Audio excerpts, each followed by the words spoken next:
Horse feeds and supplements developed by Kentucky Equine Research are research tested and race proven.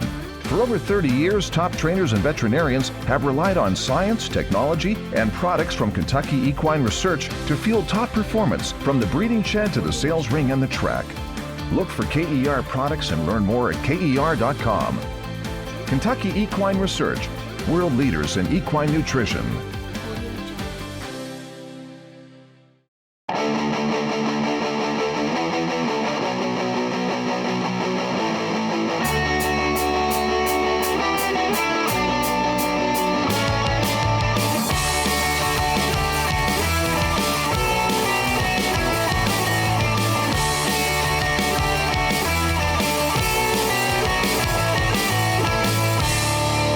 And welcome to Out of the Gate, presented by Kentucky Equine Research. I'm your host, Dan Illman. Thanks so much for watching. Here's what's coming up in this week's edition of Out of the Gate. Daily Racing Form handicappers Mike Beer, David Aragona, and I will take a look at 3 Grade 1 races on Saturday. The historic Alabama at Saratoga for 3-year-old fillies. The rematch between Malathaat and Maracuja. The Pacific Classic for older horses at Del Mar, and the Grade 1 Del Mar Oaks 3-year-old fillies on the turf. Marcus Hirsch has his weekend game plan segment. We have our best bets for Saturday as well. We're standing all in line, so let's break Out of the Gate. We begin Out of the Gate with a peek at the DRF Race of the Day for Saturday, August the 21st. Here's the field for race number 10 at Del Mar, the Grade 1 $1 million Pacific Classic. Remember to download those free formulator pass performances on the Race of the Day event page at DRF.com, and head on over to the Daily Racing Form YouTube channel or video.drf.com for Daily Racing Form Southern California analyst Brad Free's exclusive preview of this race. So many different ways to go. Let's talk about the East Coast Invader trained by Todd Pletcher. That's Dr. Post, and Dr. Post did some very good things as a 3-year-old last year. A lot of buzz surrounding Dr. Post. He was second in the Belmont. He was third in the Haskell. And then after a 4th place finish in the Jim Dandy, he went to the sidelines. There was hope that with more distance and more maturity, Dr. Post would improve, and he improved with blinkers in the race we're going to show you right now. His most recent start, the Monmouth Cup, going 1 1/8 miles. Now, he got a great setup in this race. There was a very fast pace up front, and Dr. Post is going to come and roll right by them to win with a 1:01 Beyer speed figure. I talked to Todd Pletcher in the winner's circle after this race, and he immediately said Pacific Classic was on his radar. So Dr. Post is here on the West Coast, and he might get a solid pace to rally into one more time. David, Mike, and I, we're going in different directions than Dr. Post, however. Let's see who the boys like in the Pacific Classic.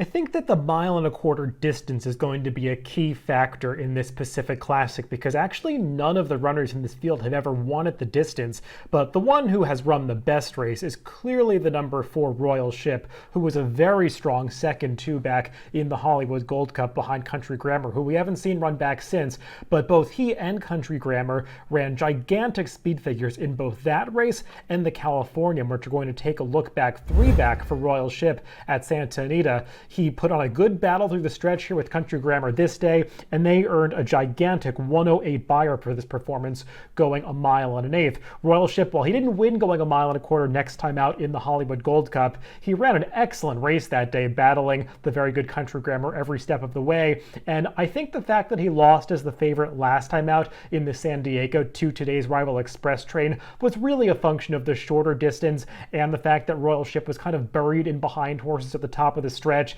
He didn't get through at the time when Express Train did. That one got the jump on Royal Ship, and he just kind of flattened out late. I do think that was a good prep for him to stretch out again, and I believe Royal Ship is way the horse to beat in this Pacific Classic. He's my top pick, and I think if he's around that 7-2 morning line, that's a good price on him. I thought this Pacific Classic came up a pretty compelling race. You know, you do have the Pletcher Shipper Dr. Post to sort of spice things up a little bit. It's a pretty intriguing matchup, I think, though, between the 4 Royal Ship and the 5 Express Train. We'll see how the betting all shakes out between the two of them. To be honest, I get the reasons to like Royal Ship. You know, stretching back out, I guess, could really help this horse. He's got a couple of big figures, 2 and 3 back. if I'm being honest, he's not my kind of horse. I'm not a big fan of Royal Ships, and I would just much rather have Express Train in here. And I'll see if he can, get the better of that horse once again. I realize that the San Diego, which we'll look at right now, I realize this is a shorter race, but I thought this was a nice bounce back effort for Express Train with a much more aggressive ride that I think made all the difference in here. He's game to prevail. His Gold Cup 2 back when he finished behind Royal Ship. I don't know what was going on there. I didn't think he got a great tripper ride at all that day. Went wide and last, and not really being able to get himself into contention at any point. Even his big cap back in March when he went this distance, I thought he ran fine that day. I know he wound up getting nailed, and maybe you could argue the distance isn't really what he wants, but I just think maybe he got nailed by a better horse that day in the big cap. I'm not going to worry about distance with him. I prefer Express Train to Royal Ship, and I'm going to take him on top. I'm going to side with David's top selection in the Pacific Classic. Give me the 4, Royal Ship. We saw him beat Country Grammar in the Californian 3 starts back. Country Grammar, before he got injured, looked like he was going to turn out to be a pretty good horse in this division, and Royal Ship just hooked him in that Californian, and they battled all the way down to the wire, exchanging bumps, and yet Mike Smith was very, very confident on Royal Ship, just hand-riding him down to the wire. I don't think the margin of victory really tells the story. I think that Royal Ship won a little bit easier than it looks. Now, in his most recent start, he ended up pocketed in behind horses, and I think he just is more effective when he's out and in the clear. He altered course down to the rail in the final stages of that race, and he just couldn't finish with Express Train. We'll see if the 1.25 miles is what he wants. I think he has enough pedigree to handle it, and I like his tactical speed. I think Royal Ship's going to get back on the beam in the Pacific Classic. The Alabama is the feature race at Saratoga. 3-year-old fillies featuring the mighty Malathot. Let's throw up the field for Saturday's feature race at the Spa. It is the Grade 1 $600,000 Alabama. 3-year-old fillies going the classic distance of 1.25 miles. Remember to check out DRF's expanded video stakes previews on the Daily Racing Form YouTube page and video.drf.com. Our handicappers go in depth. We talk horse by horse in each graded stakes race. The Alabama features the rematch between Malathot, undefeated going into the Coaching Club American Oaks, and Maracuja, who upset Malathot by a scant head in that race. Mike and David have some different opinions. Let's see where they go. This Alabama definitely drew a deeper field than the Coaching Club American Oaks, but for me, it does boil down to the top 2 finishers from that race, Maracuja and Malathot. Now, the narrative coming out of the Coaching Club American Oaks was that Malathot ran the best race, despite the fact that she lost by a nose, because she was challenged basically every step of the way, breaking from the rail. They had to be aggressive with her. She took challenges early on the backstretch, on the far turn, and still almost won the race, and it was a really gallant effort out of Malathot, and we'll take a look at the stretch drive of that race as Maracuja ranges up alongside, and Malathot tries her hardest to battle back but can't quite hold off the late run of that improving Rob Atras filly, and perhaps Malathot will assert her superiority in this race because she had been perfect coming into that last start, but I think the Coaching Club American Oaks did kind of demonstrate that Malathot does not have that much margin for error in this division. It's not like she had been running speed figures that tower over this field. She just has a slight 1 to 2 point advantage over everybody in this race, and I think that Maracuja might have just taken a big step forward since the spring, and while Malathot is supposed to appreciate the stretch out to 10 furlongs in this race, I could say the same thing about Maracuja, who's bred to run all day and finished really strongly in that Alabama, and while Ricardo Santana did give her a great ride that day, it's not like she just lucked into that trip from off the pace, because she was actually challenging Malathot earliest, trying to press the pace in the opening quarter mile before she backed off. So I thought Maracuja ran a really nice race last time, and I didn't think it was some kind of fluke. She might have just really improved in the summer of her 3-year-old season, and I think she can win right back at a better price than Malathot once again today. This is a nice rematch in the Alabama among the 3 main protagonists from the Coaching Club American Oaks earlier in the meet. That day, back on July 24th, trips were very, very important. As it turned out, the right trip allowed Maracuja to pull off what was a pretty substantial upset in that race over the previously undefeated Malathot. They're all going to be back in this race, even Clairiere, who sort of, forced the issue that day and perhaps got Malathot beat as a heavy favorite by taking the race to her. I mean, these horses are all back in here. I think you could make cases for any one of the 3. I even think you could make cases for some of the other, newer faces in the race. But ultimately, when it came right down to it, I just didn't really feel like I was going to, bet Maracuja back in this race at a much shorter price. The newer faces, I ultimately couldn't talk myself into. And if I'm not going to bet against Malathon here as she goes favored once again in the Alabama, I'm just not going to pick against her. I think there's an argument to be made that certainly she was best in the Oaks last time. That being said, I still feel like if she was, sort of a standout 3-year-old filly, she probably would have won that race anyway. She would have been able to shrug off that pressure and then deny Maracuja at the end. She couldn't do it, but I still thought she ran well. I think the 1.25 miles is fine for her. And at the end of the day, she's not going to get that trip that she got in the Coaching Club American Oaks this time. She's going to let somebody else go to the front. She's going to sit. And we've already seen, that she has a really strong finish when she gets that right kind of trip from just off the pace. I think she's going to get that trip here. And since I'm not going to bet against her in the Alabama, I'm going to pick her in the Alabama. I think she can get a little bit of redemption here. But listen, it still makes it interesting that she got beat last time because she still has something to prove now. And maybe Maracuja just really is the improving horse in this division. But I want to see her do it again. I'm going to take Malathon in the Alabama. I'm going to try to blow up the tote board in the Alabama with the number 2, Will's Secret for Dallas Stewart. I've always had a thing for this filly ever since she was racking up those Kentucky Oak qualifying points at Oaklawn over the winter. Let's watch her career-defining win in the Honeybee. She got a great trip in this race. She is not a pace-dependent horse. She has tactical speed. She adapts to any scenario. In the Honeybee, she got up right close to a slow pace, and she was able to sprint on home over Pauline's Pearl, a sharp horse that won her very next start. In the prior race to the Honeybee, the Martha Washington, she sat off faster fractions and kicked on home. Now, while no match for Malathon in the Ashland and the Kentucky Oaks, I thought she ran really well, sneaky well in the latter. She was traveling sweetly in between and in and among horses on the second turn and into the upper stretch. It looked like she was really going to fire. She got to the outside. She couldn't kick with Malathon and runner-up search results, but she outgamed Clairiere for the show. She also finished ahead of Crazy Beautiful. She also finished ahead of Maracuja. She can run with these horses on her best day. And her best buyer speed figure came at her longest distance she's ever raced, 1.125 miles. I think 1.25 miles is going to be very good for her. If you think that the aura of invincibility surrounding Malathon was tarnished somewhat in the Coaching Club American Oaks, and if you need to see Maracuja do it again, here's an alternative. I think Will's Secret might outrun her price. She's 15-1 on the morning line. Marcus Hirsch's game plan is up next. He's always looking for value. Hi, Marcus Hirsch, correspondent and handicap for Daily Racing Forum with weekend game plan for August 21st, 2021. A fine day's racing across North America.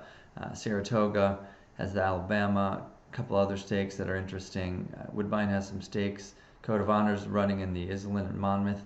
And it's Pacific Classic Day at Del Mar. It's going to be the focus of this weekend's weekend game plan. I'll start with a race I led with in my copy for the print edition and the online version of Weekend Game Plan for Daily Racing Forum. You can find it at DRF.com. That's the Del Mar Oaks, a grade 1 over 9 furlongs, obviously for 3-year-old fillies. Going Global is the deserving favorite in this race, but I like and I'm going to bet on Closing Remarks, drawn on the rail for trainer Carla Gaines and jockey Umberto Rispoli. This filly is listed at 6-1 on the morning line. I'm hoping for a couple points higher than that. I think Fluffy Socks, who's 4-1 on the line, is going to take more play than that and leaving some room for a couple prices to go up. Hopefully, Closing Remarks will be among them. Although I guess that anyone who bothered to go back through the forum would see that this filly has had troubled trip after troubled trip throughout her turf career. She's already been close to the equal of Going Global, and she's going to be several times the price. I think you could argue in a couple races that she would have at least come down to a head or so decision with Going Global with better luck, or maybe even one if you had reversed the trips that they got in those races. And there were 2 races in her previous form cycle, her most recent one where she was badly compromised at the gate, and then in the Jimmy Durante, which last fall, which Fluffy Socks won, where Closing Remarks had absolutely no chance when blocked behind a wall of horses, to the extent that the jockey didn't even persevere with her the last half furlong. She was given a nice freshening for a couple months, and I like what's going on with the comeback run over 7 furlongs on dirt, because she showed enough pace in there, and the buyer speed here wasn't much, but if you watch the replay, she traveled really nicely in that race. Showed enough speed in there that I think that in a paceless race where I see Javanica going to the front and no one else really going with her, I think that Closing Remarks from post 1 could slip right into the pocket behind Javanica and get a really great trip. Hope that the front runner comes off the fence, and if she could scoot through on the rail, she's got a nice turn of foot, really nice turn of foot. She improved considerably through her entire last form cycle, her last workout, which is available on video online. She was hard to pull up. She was definitely into it. It looks to me like she's set to improve, run the race of her life, and you get a decent price because her finishing positions don't tell anywhere near the whole story of all the misfortunes she's had in a lot of these turf races. Another turf race, 6 horses, but a really interesting race, the Del Mar Mile, marks the comeback race of Mo Forza, being lauded by many as a major Breeders' Cup Mile contender of 2020 before an injury took him out of action. He has a run since last October. Now he's back for trainer Peter Miller, who also entered Neptune Storm. A good horse in his own right, runs on his own merits, but also is a pace factor and helps set the table for Mo Forza, who wants to sit back and make one run. Mo Forza, I expect to race competitively. I know he's been prepared for this comeback for a long time, but come on, he's got the Breeders' Cup Mile at Del Mar as his major goal. This is a stepping stone race. And even if he runs well and is super sharp, I don't think he's beating Smooth Like Straight, who is my pick in this race. The morning line has it as Mo Forza 8-5, Smooth Like Straight 9-5. Wouldn't be surprised if those roles are reversed, but Mo Forza's presence does mean that you get a little enhancement in the win pool on Smooth Like Straight, who I think is easily the most likely winner. I know Hit the Road beat him early in the year. Smooth Like Straight was just shaking the rust off there. Also was coming back on Hit the Road, who came with a big burst, got the jump on him before Smooth Like Straight could respond. Smooth Like Straight has only won once this year, which makes him a hugely underrated horse in the turf division. He's a miler at heart. His 2 losses were going 9 furlongs. He ran against really good horses in both of them and was narrowly defeated. The fact that he did so well at a distance slightly beyond his best, and that he's learned to rate so comfortably when he has so much speed, makes him a really deadly miler. If Neptune Storm leads, he'll sit right outside of him, and if Neptune Storm doesn't make the front, Smooth Like Straight is happy to lead himself. Loves Del Mar, and I think he's going to win the Del Mar Mile. Quickly now onto the featured Pacific Classic. I have some quibbles with the morning line here. I think Royal Ship will be the favorite in this race. He's not listed as such. I also think Dr. Post, in from New York for Pletcher, could be lower than his 4-1 morning line. I did consider Dr. Post, who ran a nice race with blinkers off and back after 2 turns in the 9 furlong Monmouth Cup last time, which he won. He won without a crop because you can't use a crop at Monmouth this year. But there's some upside there. Has worked pretty nicely from what I saw on the video, but I'm going with Express Train. I think the general judgment in the betting public is going to be that Royal Ship is the one who's going to improve off the San Diego and is more of a 1.25 mile horse than Express Train. I'm not convinced that's the case. I know that Express Train was beaten 4 lengths by Royal Ship in the Gold Cup earlier this year, but I think Express Train might have been in the doldrums a bit after a hard race in the Santa Anita Handicap where he ran really well behind Idol, who was really excellent at the time. Then shipped to Oaklawn, had an inside draw, had a hard race against the excellent Silver State, and Fearless, who was at the top of his game at the time. I think he might have just felt the effects of that a little bit in a somewhat flat run in the Gold Cup where he was much farther off the pace than you'd expect him. Back on his game, on the lead, or near the lead, at the 1:16 San Diego. I think this is a horse who loves Del Mar and who's going to be able to see out the 1.25 mile, if not leading, then slightly off the pace and at potentially playable odds. Sensational card at Del Mar on Saturday. Of course, the Pacific Classic is the main event, but one of the big feature races on the undercard is the Grade 1 Del Mar Oaks. Let's take a look at this field. 3-year-old fillies going 1 1/8 miles on the turf. It's a fairly wide open race, although I think the number 3 Going Global is the one to beat. This horse had a 5-race win streak snapped last time out in the Grade 2 San Clemente at Del Mar. Her first start off of a short layoff. She has a very strong kick, strong Beyer speed figures, strong connections. She's strong, but all 3 of us are going to try to beat her in the Del Mar Oaks. Let's see who Mike and David fancy. This is a pretty nice running of the Del Mar Oaks here. They got some nice fillies in this race. The 1.8 mile distance, I guess, could come into play at some point here. when all is said and done. There are several different ways to go. I kind of wanted to make a case for the number 2, Javanica, the Godolphin filly. I feel like she could contend in this race, and maybe she's going to take another step forward here. I ultimately couldn't talk myself into her, but she's a good price, and I'll try to get her in there somewhere.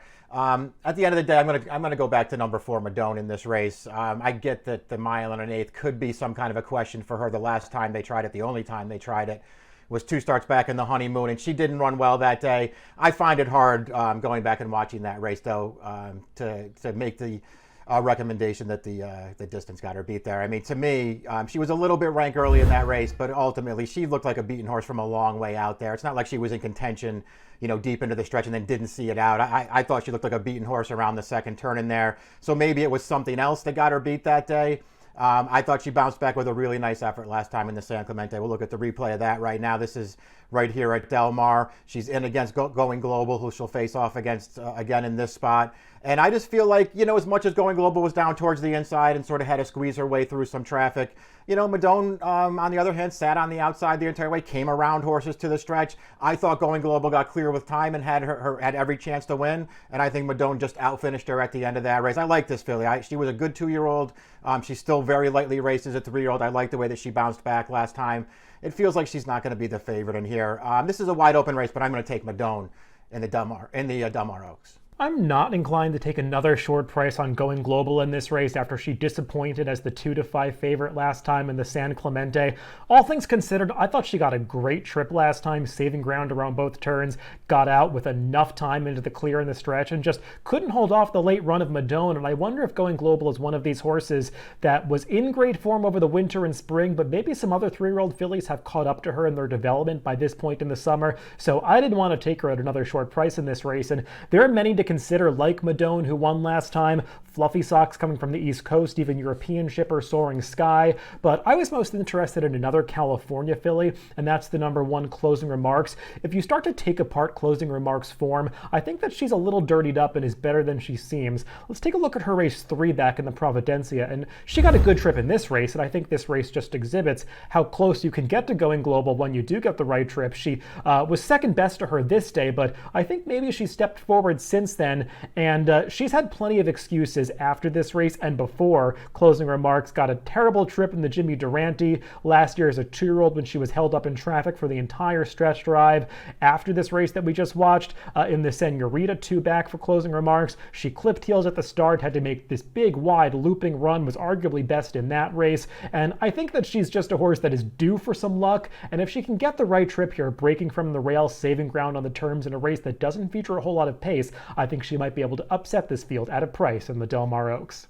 I am concerned about the race flow for my top selection, the number 7 Fluffy Socks in the Del Mar Oaks. This is a filly that needs some pace, and if you look at the Timeform US pace projector on timeformus.com, they're not expecting a lot of pace in this race, and that could work against Fluffy Socks. That being said, Chad Brown's record when he goes to Del Mar speaks for itself. He sends his good ones out there, and let's watch this one's most recent race. Fluffy Socks' runner-up effort in the Grade 3 Lake George. The last on the rail trip rarely works out in a full field of turf horses, and Fluffy Socks has to weave her way in between horses, but she's really firing at the end of this race to finish second behind her uncoupled stablemate Technical Analysis, who enjoyed a perfect pace-tracking, ground-saving trip. Now you can see Technical Analysis earlier on Saturday afternoon at Saratoga in a graded stakes race. I think she's a main contender in that race. Fluffy Socks fits with these horses, and if there is some pace, I think if she can wheel to the outside under Joel Rosario, she can kick these down for Chad Brown. So I'll take the 7 Fluffy Socks in the Grade 1 Del Mar Oaks. Best bets coming up next. Right before the Alabama on the Saturday card at Saratoga, we have another graded stakes race. Race number 9 is the Grade 2 Lake Placid for 3-year-old fillies going a mile and a 16th on the turf. My best bet's going to be in this race, and it's going to come, in the face of a horse who's going to be a very heavy favorite in here. The number 2 Technical Analysis for trainer Chad Brown. She's way the horse to be in here. She comes off of a really nice win in the Lake George earlier in the meet. She got a perfect trip in the Lake George, but she also really ran once again. And she just looks like a filly who has a lot of talent. You're going to take something, perhaps less than even money on this filly in this race, but that's probably deservedly so. She's really nice. She's way the horse to beat. I sort of felt like if you were going to try to beat her in this race, Maybe you could do it with the number 3 Ego Trip, who's still a maiden, shipping over from England. Ran a really nice race here in a maiden special weight event earlier in the meet. Probably got unlucky not to win that day after a slow start, sort of compromised her chances. She ran really well.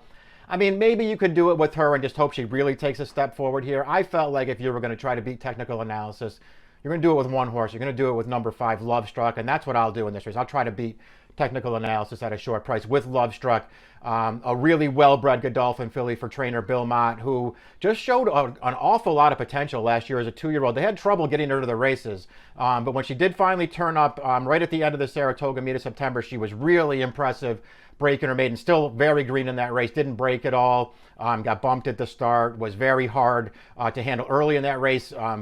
Bumped a rival really hard in the stretch to get herself out into the clear, and then really ran to the finish, though. And then she came back for her second start and final start as a 2-year-old. That's this race right here, the Teffin, which we'll look at the stretch run of. She's had a nice trip in this race, much more professional.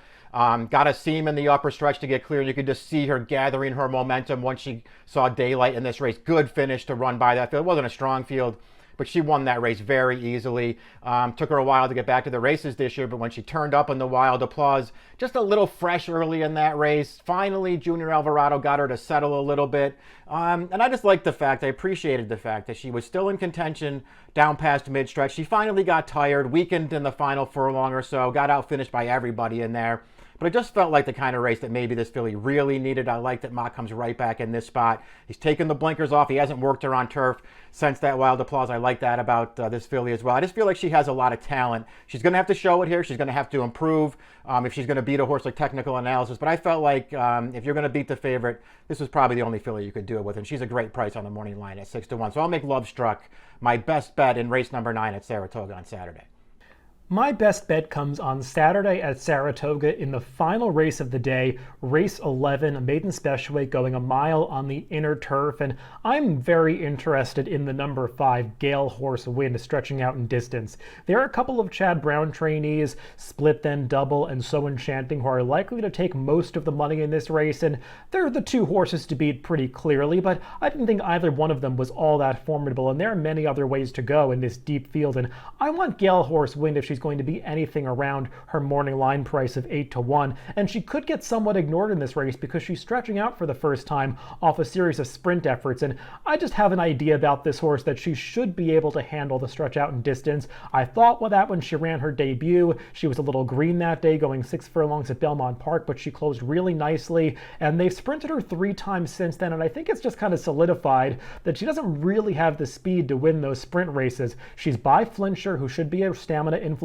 Her dam could win going long on the turf, so I think that stretching out should help her. And also Linda Rice is adding blinkers this day, which I hope is going to allow Gale Horse Wind to be a bit more forwardly placed than she has been in her sprints, and that should help her going this 1 mile distance on the inner turf. So it's the number 5 Gale Horse Wind for me in race 11 at Saratoga on Saturday. My best bet's at Pimlico, race number 5. Number 2, Tip Your Hat to That. And I tried to make Tip Your Hat to That an out-of-the-gate best bet a couple of weeks ago. The horse scratched, re-entered here, and fits very well in this maiden-claiming race. Let's watch his most recent start. It was the turf debut, 3-4 wide throughout, finishing second to a New York Invader that went off at odds on. I don't think there are any horses the caliber of Prince of Caps, the winner of that race, in this spot on Saturday. Tip Your Hat to That has the tactical speed to tuck in second or third and should be in strong contention when the field turns into the stretch. 3-1 on the morning line for the 2. Tip Your Hat to That in race number 5 at Pimlico. We thank you for watching Out of the Gate, presented by Kentucky Equine Research, and we urge you to follow all of DRFTV's video offerings. Please head on over and subscribe to the Daily Racing Form YouTube channel or catch us on video.drf.com. For the latest news and notes from America's Turf Authority Daily Racing Form, follow on Twitter at Daily Racing Form. That's it for this week. Best of luck when your horses break.